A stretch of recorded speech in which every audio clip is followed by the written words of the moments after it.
नमस्कार साथियों, Neeraj career institute की हिंदी क्लास में आप सभी का स्वागत है।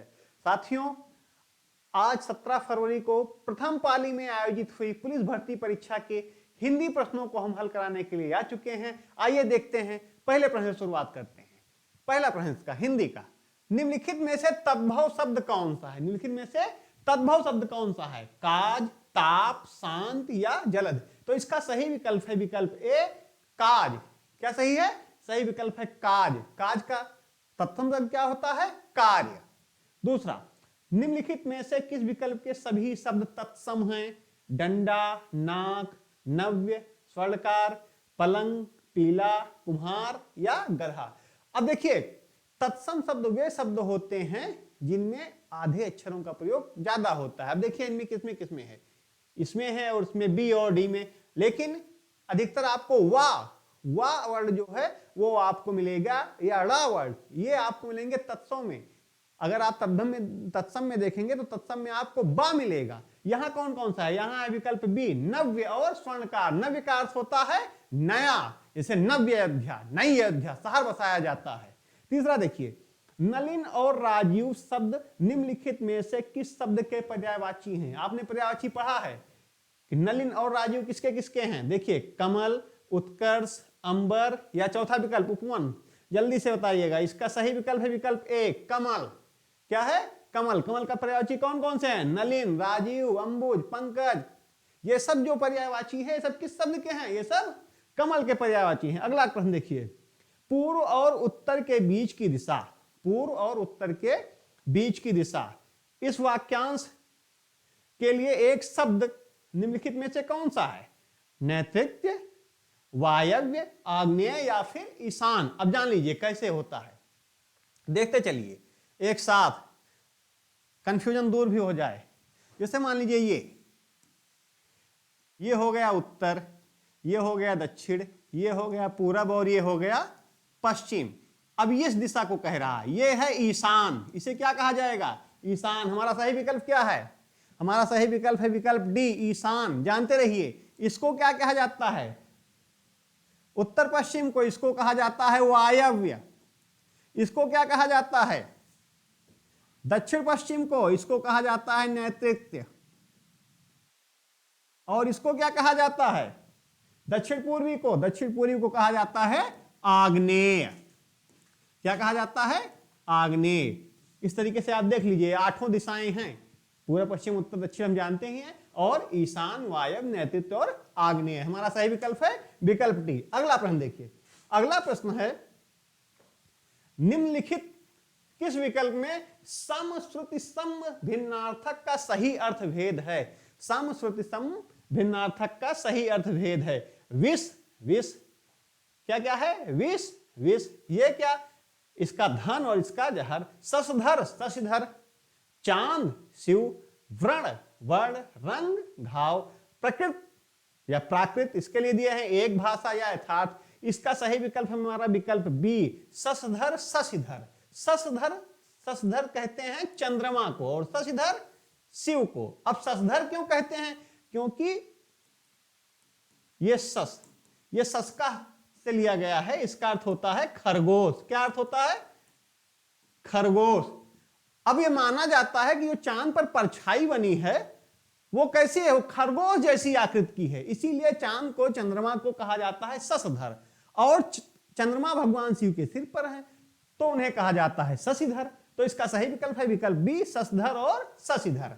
अगला प्रश्न देखिए, अगला प्रश्न है, लड़के अध्यापक निम्नलिखित में से किस विकल्प में शुद्ध वाक्य है? 4 आपको वाक्य दिए गए हैं, आपको बताना है कि कौन सा वाक्य शुद्ध है। लड़के अध्यापक को प्रश्न पूछते हैं, गलत। लड़के अध्यापक से प्रश्न पूछते हैं। 10 बजने को 15 मिनट बाकी हैं, एकदम गलत। 10 बजने में 15 मिनट बाकी हैं। दीन दुर्बलों को प्यार करना मानवता है, दीन दुर्बलों को प्यार नहीं किया जाता। उनको क्या किया जाता है? उनकी सहायता की जाती है। और देखिए, वह ऑफिस में बैठा मेरी प्रतीक्षा कर रहा है। सही जवाब क्या है? सही जवाब है हमारा विकल्प डी, वह ऑफिस में बैठा मेरी प्रतीक्षा कर रहा है। अगला प्रश्न देखिए, अगला प्रश्न है, निम्नलिखित में से पुल्लिंग शब्द का चयन कीजिए। विहार, मुद्रिका, अजवाइन या फिर पराधीनता। पढ़ लीजिए, वैसे ही पता लग जाएगा। मुद्रिका लग रहा है, मुद्रिका पहनी हुई, मतलब स्त्रीलिंग का उदाहरण है। अजवाइन डाली गई, मतलब स्त्रीलिंग का उदाहरण है। पराधीनता अच्छी नहीं है, मतलब स्त्रीलिंग का उदाहरण। तो इसका सही विकल्प क्या हुआ? विकल्प ए विहार। वन विहार, वन विहार के लिए गया था, वो कहां? पक्षी विहार गया है। ठीक, तो इसका सही विकल्प है विकल्प ए विहार। अगला प्रश्न देखिए। अगला प्रश्न है, निम्नलिखित में से किस शब्द का प्रयोग एक वचन में होता है? जब मैं प्रीवियस ईयर पेपर हल करा रहा था, मैंने इसको कई बार बताया था कि निम्नलिखित में से कौन सा इस शब्द का प्रयोग एक वचन के तौर पर होता है। मैंने बताया था हस्ताक्षर बहुवचन में होता है। ये किसमें होता है? बहुवचन में। दर्शन बहुवचन में। प्राण, ये भी बहुवचन में। प्राण पखेरु उड़ गए, दर्शन कर लिए, हस्ताक्षर करा लिए। लेकिन सोना, हमारा सही विकल्प है विकल्प सी सोना। सोना हमेशा एक वचन में ही प्रयोग होगा, सोने का सोनो नहीं हो जाएगा। सोने, हम जब सोने शब्द का भी प्रयोग करते हैं तब उसका आशय केवल सोना से ही होता है, सोना उसका बहुवचन नहीं है। इस बात को आप ध्यान दीजिए। अगला प्रश्न, हे ईश्वर दया करो, रेखांकित शब्द में कौन सा कारक है? हे ईश्वर, इसमें कौन सा कारक है? देखिए, इसमें कौन सा कारक है? कर्म कारक, संप्रदान कारक, करण कारक या संबोधन कारक? हे और अरे, ये दोनों किसके उदाहरण हैं? ये दोनों उदाहरण हैं संबोधन कारक के। विकल्प डी सही है हमारा। हे ईश्वर दया करो में कौन सा कारक है? इसमें हमारा विकल्प डी है, संबोधन कारक। कौन सा? संबोधन कारक। अगला प्रश्न देखते हैं। अगला प्रश्न है हमारा, चिल्लाहट में, अगला प्रश्न है, चिल्लाहट में कौन सा प्रत्यय है? मैंने कई बार बताया है, मुस्कुराहट, चिल्लाहट, ये सब किसके उदाहरण हैं? इसमें कौन सा प्रत्यय आता है? इसमें इसका सही विकल्प देख लीजिए। विकल्प कौन कौन से हैं? ची, चिल्लाहट या आहट। इसका सही विकल्प है विकल्प डी आहट। क्या है? मुस्कुराहट, चहचहाहट। क्या है? इसमें सब में जो प्रत्यय लगा हुआ है वो है आहट। प्रत्यय शब्द के बाद में लगता है, उपसर्ग शब्द के पहले लगता है। आगे देखिए, आ गया उपसर्ग। अभिभाषण में कौन सा उपसर्ग है? नाम लिया और उपसर्ग आ गया।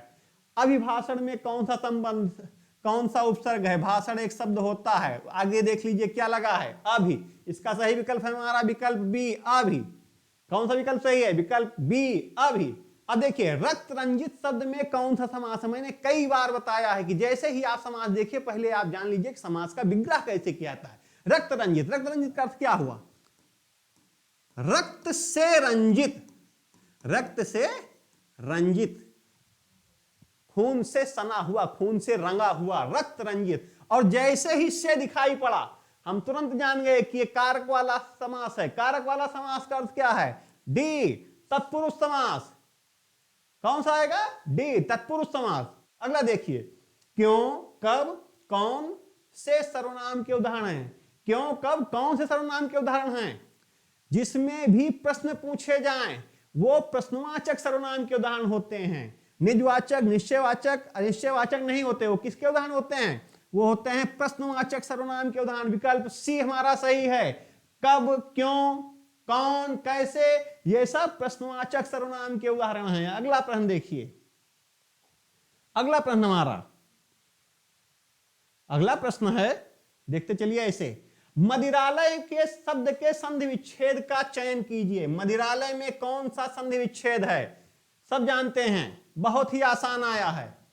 मदिरालय, शिक्षालय, ये सब क्या है?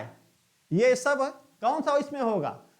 मदिराधनालय या मदिर धनालय, मदिराधन अलय या मदिराधनलय। इसका सही विकल्प है विकल्प ए, मदिराधन आलय। और कौन सी संधि है ये भी जान लीजिए, यहां है दीर्घ संधि।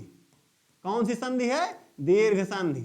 आ धन आ मिलकर क्या बना रहे हैं? आ बना रहे हैं। इसका सही विकल्प विकल्प ए। अवतरण चिन्ह को और किस नाम से जाना जाता है? उद्धरण चिन्ह, योगक चिन्ह, कोष्ठक चिन्ह या निर्देशक चिन्ह। इसका सही विकल्प विकल्प ए। अवतरण चिन्ह को उद्धरण चिन्ह के नाम से जाना जाता है। दो होते हैं, इकहरा उद्धरण, दोहरा उद्धरण, दोनों देखिए। इकहरा उद्धरण का मतलब ये, और दोहरा उद्धरण जिसमें दो लगते हैं। अंग्रेजी में जिसे single inverted comma, double inverted comma कहते हैं। अब आप आसानी से समझेंगे। आगे देखिए, सतसई शब्द में किस प्रकार के संख्याबोधक विशेषण का प्रयोग हुआ है? सतसई शब्द में, सतसई पहले ही देख लीजिए, अगर समास में पूछा गया होता तो द्विगु समास का उदाहरण होता। यहां पूछा गया है कि किस विशेषण का प्रयोग किया गया है? अनिश्चित संख्याबोधक नहीं, संख्याबोधक निश्चित है इसमें। समुच्चय बोधक नहीं, आवृत्त बोधक दोहराव नहीं हो रहा है। क्या है ये है गणनावाचक। क्या है? गणनावाचक। गणना की गई, गणना में कितना निकला? 100। सत सही वहां से लिया गया है, बिहारी की सत सही है। क्या हुआ ये? गणनावाचक विशेषण। आगे देखिए, राधा ने पायल से चिट्ठी लिखवाई। राधा ने पायल से चिट्ठी लिखवाई, इस वाक्य में कौन सी क्रिया है? पूर्णकालिक क्रिया, नामधातु क्रिया, संयुक्त क्रिया या प्रेरणार्थक क्रिया? कई बार बताया गया है कि जिसमें कार्यकर्ता स्वयं न करके किसी और से करवाता है, अर्थात उसे करने की प्रेरणा देता है, वह क्रिया कौन सी क्रिया होगी? वह क्रिया होगी प्रेरणार्थक क्रिया। हमारा डी विकल्प सही है। कौन सा विकल्प सही है? डी विकल्प सही है। कार्य खुद न करके, कर्ता खुद नहीं करता बल्कि किसी और से करवाता है, तो क्या होता है? प्रेरणार्थक क्रिया होती है। अगला प्रश्न देखिए, वह बाजार जा चुका है। वह बाजार जा चुका है, दोनों तरीके से आता है। किस काल का उदाहरण है? पूर्ण भूतकाल, सामान्य वर्तमान काल, ये संदिग्ध वर्तमान काल, या फिर आसन्न भूतकाल या पूर्ण वर्तमान काल। इसका सही उदाहरण है, सही जवाब है विकल्प डी। विकल्प डी, आसन्न भूतकाल। आसन्न भूतकाल या पूर्ण वर्तमान काल। कार्य क्या हुआ है? वर्तमान काल में पूरा हो चुका है, जो कार्य है वो संपन्न हो चुका है, उसे बाजार जाना था, वो बाजार जा चुका है। अगला देखिए, राम अभी सोएगा। राम अभी सोएगा, इस वाक्य में कौन सा वाच्य है? इसमें कर्म तो है, ये देखिए सोएगा, ये क्रिया, लेकिन कैसी क्रिया है? ये अकर्मक क्रिया है। कौन सा होगा सही विकल्प? सही विकल्प, इसका सही उत्तर होगा विकल्प बी, कर्तवाच। कौन सा है? कर्तवाच। कई लोग भाववाच में उलझे हैं, कई लोग कर्मवाच में उलझे हैं, लेकिन इसका सही विकल्प है विकल्प बी, कर्तवाच। अगला देखिए, तिल का ताड़ बनाना। तिल का ताड़ बनाना मुहावरे का अर्थ बताइए। व्यर्थ काम करना, धाक जमाना, आक्रमण करना, या फिर चौथा साधारण बात को बढ़ा चढ़ाकर पेश करना। हमारा सही विकल्प विकल्प डी ही है, तिल का ताड़ बनाना। तिल छोटा सा होता है, ताड़ का वृक्ष बहुत बड़ा होता है, तो जब किसी को बात अपनी बढ़ा चढ़ाकर पेश करता है तो उसी को कहा जाता है कि तिल का ताड़ बना दिया इन्होंने। विकल्प डी सही है। अगला प्रश्न देखिए, परोक्ष का विलोम शब्द है। परोक्ष का विलोम शब्द है। अब देखिए उदाहरण इसके, विकल्प प्रत्यक्ष, स्थूल, अपरोक्ष, द्रष्टव्य। कई लोग परोक्ष को देखते ही अपरोक्ष मार देते हैं, वह अपरोक्ष गलत है। परोक्ष का विलोम शब्द है प्रत्यक्ष, सामने। परोक्ष का विलोम क्या है? प्रत्यक्ष। अगला देखिए, चमड़ी जाए पर दमड़ी ना जाए, लोकोक्ति का निम्नलिखित में से कौन सा सही अर्थ है? पैसा ही मां बाप दोनों, अत्यधिक कंजूस होना, पैसे का बहुत मोह होना, जान चली जाए पर पैसा ना जाए। लोकोक्तियां क्या होती हैं? लोकोक्तियां जो कही जाती हैं उनका जो लोक में जो उक्तियां होती हैं, जो सामान्य जीवन शैली में जो अर्थ होते हैं वही ले आते हैं। इसका कौन सा विकल्प सही है? इसका विकल्प बी सही है, अत्यधिक कंजूस होना, बहुत अधिक कंजूस होना। क्या कहा जाएगा उसके लिए? चमड़ी चली जाए पर दमड़ी न जाए। क्रोध किसका स्थायी भाव है? क्रोध किसका स्थायी भाव है? क्रोध है रोध रस का स्थायी भाव। किसका है? रोध रस का। विभत्स रस, भयानक रस या वीर रस के नहीं है। इसका सही जवाब है विकल्प सी, रौद्र रस। अगला देखिए, अगला प्रश्न है, सोरठा के द्वितीय और चतुर्थ चरण में कितनी मात्राएं होती हैं? सोरठा के द्वितीय और चतुर्थ चरण में कितनी मात्राएं होती हैं? जान लीजिए, सोरठा के पहले और तीसरे चरण में 11-11, पहले और तीसरे चरण में 11-11, दूसरे और चौथे चरण में 13-13। हमारा सही विकल्प क्या है? विकल्प सी। कितनी मात्राएं होती हैं दूसरे और चौथे चरण में? द्वितीय और चतुर्थ चरण में कितनी मात्राएं होती हैं? विकल्प सी, 13-13 मात्राएं होती हैं। निम्नलिखित में से अलंकार में समान धर्म होना आवश्यक है। श्लेष में, कि उपमा में, कि उत्प्रेक्षा में, कि यमक में? देख लीजिए चारों विकल्प आपके। इसका सही जवाब है विकल्प बी, उपमा अलंकार। किसमें? उपमा अलंकार, जिसमें दोनों की तुलना की जाती है। पीपर पात सरिस मन डोला, पीपर पात सरिस मन डोला, ये क्या होगा? ये किसके उदाहरण है? ये उपमा अलंकार का उदाहरण है। 63 का हमारा सही विकल्प क्या है? विकल्प बी, उपमा अलंकार। निम्नलिखित में से, अगला प्रश्न देखिए, निम्नलिखित में से भाग शब्द का अनेकार्थी शब्द किस विकल्प में नहीं है? विकल्प देखिए, ए भागना, बी ब्याज, सी बांटना, या डी हिस्सा। इसका सही जवाब है विकल्प बी, ब्याज। ब्याज का भागना से कोई मतलब नहीं है, भागना भाग से जुड़ा ही है। बांटना, 2 भाग किए गए, 3 भाग किए गए, मतलब बांटना भी भाग है। हिस्सा, 1 भाग, 2 हिस्सा, 3 हिस्सा, 4 हिस्सा, मतलब 1 भाग, 2 भाग, 3 भाग, ये क्या है? ये इसका है। तो इस 64 का हमारा सही जवाब क्या है? 64 का सही जवाब हमारा ब्याज।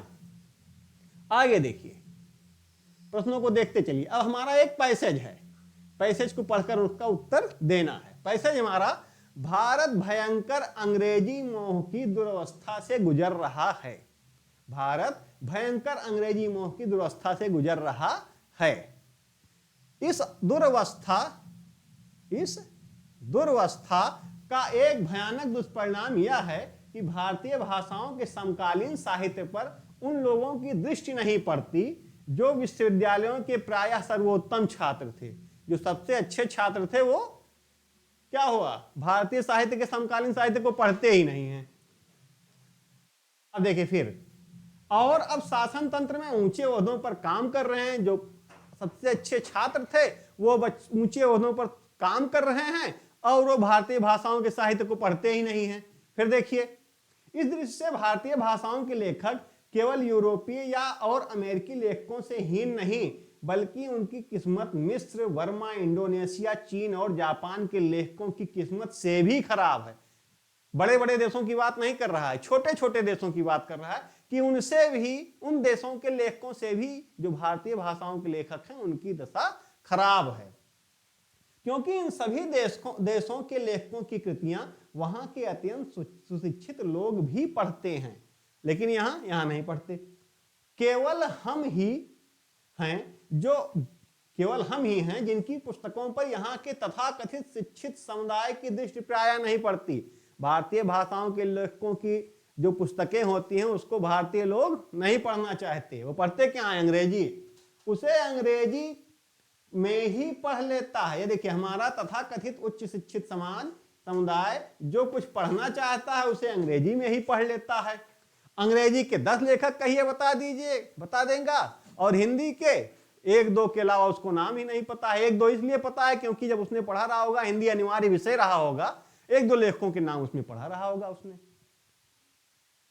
अब देखिए, यहां तक कि उसकी कविता और उपन्यास पढ़ने की तृष्णा भी अंग्रेजी की कविता और उपन्यास पढ़कर ही समाप्त हो जाती है। कविता और उपन्यास भी वो अंग्रेजी में ही पढ़ता है और उसे यह जानने की इच्छा ही नहीं होती कि शरीर से वह जिस समाज का सदस्य है उसके मनोभाव उपन्यास और काव्य में किस अदा से व्यक्त हो रहे हैं।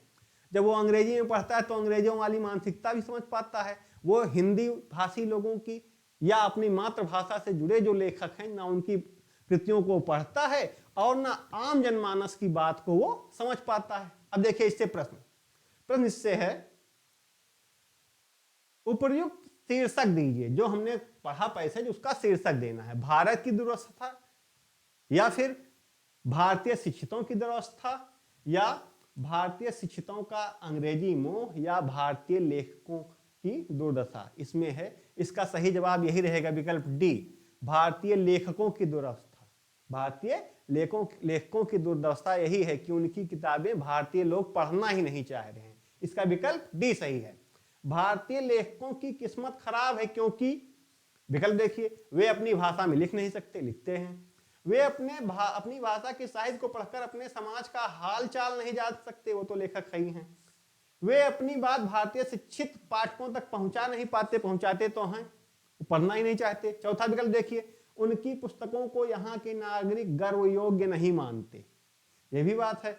वो क्या करेंगे, वो विदेश की पुस्तकें पढ़ेंगे, वहां का उदाहरण देंगे। जब उनको उदाहरण देना होगा तो वो वहां के उदाहरण देंगे। इसका सही विकल्प क्या है? इसका सही विकल्प है विकल्प डी। क्या है विकल्प डी, कि वे उनकी पुस्तकों को यहाँ के जो नागरिक हैं, जो सुशिक्षित समाज है, वो क्या करता है, वो गर्व योग्य नहीं मानता है। हो सकता है इस क्वेश्चन पर विवाद भी हो, क्योंकि इसके विकल्प ऐसे हैं। आगे देखिए,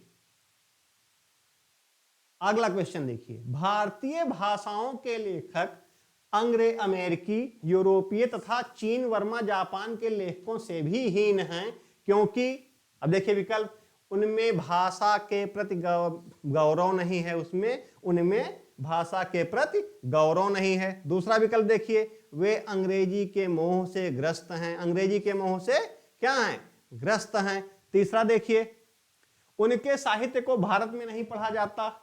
चौथा, उनके साहित्य को भारत में सुशिक्षित लोग नहीं पढ़ते। सही विकल्प हमारा विकल्प डी है, कि उनके साहित्य को जो भारत का सुशिक्षित समाज है वो नहीं पढ़ता। वो क्या पढ़ता है?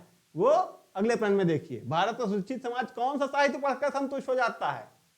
हिंदी, अंग्रेजी, देसी या भारतीय? वो विकल्प बी, अंग्रेजी पढ़कर संतुष्ट हो जाता है। अंग्रेजी के राइटर्स को पढ़ लेता है और जान लेता है मैंने समाज का बड़े अच्छे से अध्ययन कर लिया। अगला प्रश्न देखिए, भारतीय भाषाओं के प्रति समाज के किस वर्ग में अरुचि की भावना है? अरुचि की भावना किसमें है? उच्च में, सुशिक्षित में, अनपढ़ में या नगरवासी में? जो सुशिक्षित समाज है वही भारतीय भाषाओं को नहीं पढ़ना चाहता।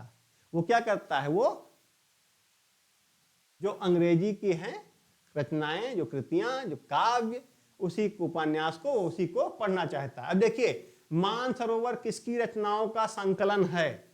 मानसरोवर किसकी रचनाओं का संकलन है? प्रेमचंद, रविन्द्रनाथ टैगोर, महादेवी वर्मा या रामचंद्र शुक्ल?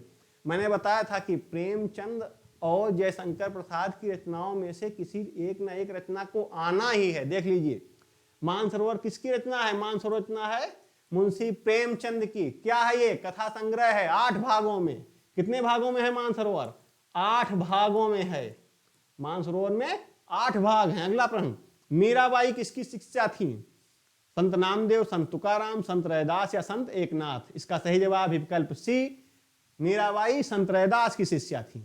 निम्नलिखित में से कौन सी भाषा पश्चिमी हिंदी से संबंध रखती है? कौन सी भाषा पश्चिमी हिंदी से संबंध रखती है? देखिए, अब राजस्थानी, भोजपुरी, बांगरू या अवधी? अब देखिए, राजस्थानी तो एक उपभाषा है, राजस्थानी स्वयं में एक उपभाषा है। आगे देखिए, भोजपुरी, भोजपुरी क्या है? बिहारी है। अवधी, अवधी क्या है? पूर्वी हिंदी है। और राजस्थानी उपभाषा पहले ही बताए। और बांगरू क्या है? बांगरू है पश्चिमी। बांगरू क्या है? यही विकल्प हमारा सही है, बांगरू। ये क्या है? पश्चिमी हिंदी का एक उदाहरण है। इसी को और क्या कहते हैं? इसी को कहते हैं हरियाणवी। इसी भाषा को कहते हैं हरियाणवी।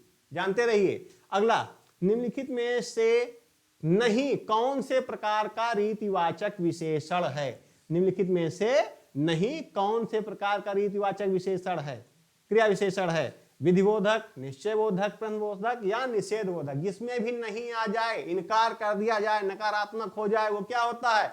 निषेधवाचक। यहां आना मना है, यहां नहीं आना है, प्रवेश निषेध लिख दिया जाता है, वहां क्या हो जाता है? वो निषेधवाचक। फिर देखिए आगे, निम्नलिखित में से समुद्र शब्द का पर्यायवाची शब्द कौन सा है? भव, रत्नाकर, भोर या वैराग? इसका सही जवाब है विकल्प बी, रत्नाकर। समुद्र को क्या कहते हैं? रत्नाकर कहते हैं। क्यों? क्योंकि उसमें से रत्नें निकलती हैं, उसमें रत्नें होती हैं। अगला देखिए, मेघ, मेध, समश्रुत, श्रुतसम भिन्नार्थक शब्द का सही अर्थ भेद निम्नलिखित में से कौन सा है? बादल, यज्ञ, यज्ञ, बादल, बादल, जीवन या फिर यज्ञ और जल? अब देखिए, मेघ क्या है? मेघ का अर्थ होता है बादल, मेघ का अर्थ बादल, और मेध का अर्थ होता है यज्ञ, अश्वमेध। घोड़ा छोड़कर जो यज्ञ किया जाता था उसे क्या कहा जाता था? अश्वमेध। और मेघ, मेघ का क्या अर्थ हुआ? मेघ का अर्थ हुआ बादल। अब जहां बादल और यज्ञ है वही विकल्प हमारा सही है। विकल्प हमारा सही है विकल्प ए, मेघ और मेध।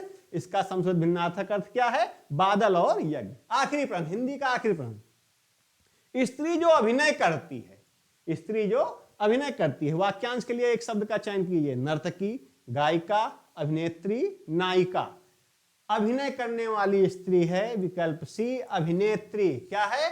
विकल्प सी अभिनेत्री। अभिनय करने वाली स्त्री को अभिनेत्री कहा जाता है। तो इस तरीके से आपने देखा कि आज 17 फरवरी 2024 को प्रथम पाली में आयोजित हुई पुलिस भर्ती परीक्षा के हिंदी प्रश्नों को हल किया गया। ऐसे ही जैसे ही हमें अगला पेपर मिलेगा हम उसको भी आप लोगों के लिए हल करेंगे। आप लोग उसमें देखिए और ये स्वयं पता लगा लीजिए कि आपने उसमें कितने प्रश्न सही किए हैं, आपका कितने नंबर आ रहे हैं। उसी के हिसाब से आप अपनी आगे की योजना बनाइए। अगले पेपर को जब तक मैं नहीं हल करा रहा हूं, आप इसको देखिए। जो लोग पहली पाली में पेपर हल देकर आए हैं वो इसको हल करें, अंदाजा लगाएं कि कितना उनका सही हो रहा है।